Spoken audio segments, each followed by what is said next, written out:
I'm on my way to go camping for a month and my flight stopped over in Qatar, so I thought I'd have a few days of luxury before heading into the wilderness. My flight landed in the evening, so I went straight to the hotel and got some sushi there. It was so good. Woke up the next morning and went down for the most beautiful breakfast ever. I love a breakfast buffet at a hotel. I'm so nosy and I love seeing all the little bits that they've got. They had like these acai puddings. It was so good. I just got a fry up and a jam donut.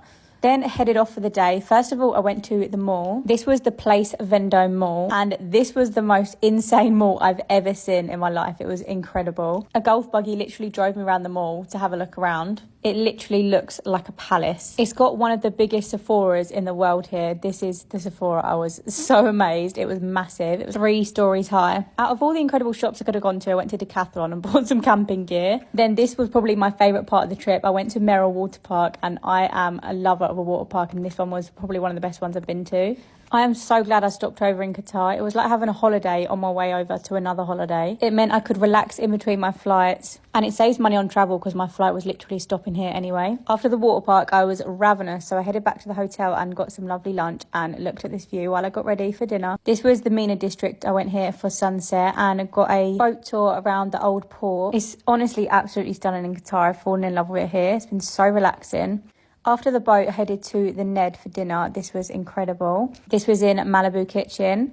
Then the next morning, I headed to the desert. I had a acai bowl for breakfast before I headed off, and we hit the road. The driver took the air out of his tyres because we was driving over the dunes. I couldn't get over how beautiful this view was. This is one of the few places in the world where the sea meets the desert. We also stopped at a place called The Outpost. This was a 5-star resort in the middle of the desert. There was a pool and they had 21 different villas here.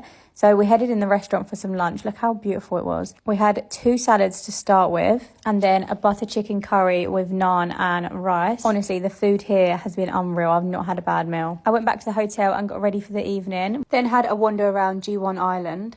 This is basically a new residential complex that has been built and it is insane. Look at how incredible the floor was. They had loads of different crystal artwork embedded in the floor. There was 101 different shops, restaurants and cafes all in the apartment complex. And I just could not get over this floor and all these different crystal artwork. Every single one had a different theme. Then I headed for my last supper at Nobu. I've never actually been to a Nobu before and I didn't even know they had one here in Doha. I am a big fan of sushi and this was incredible. I've honestly had such an amazing time in Qatar. If you have a stopover in Qatar, honestly, highly recommend getting out and having a few days here. I really don't want to go camping now after this luxury.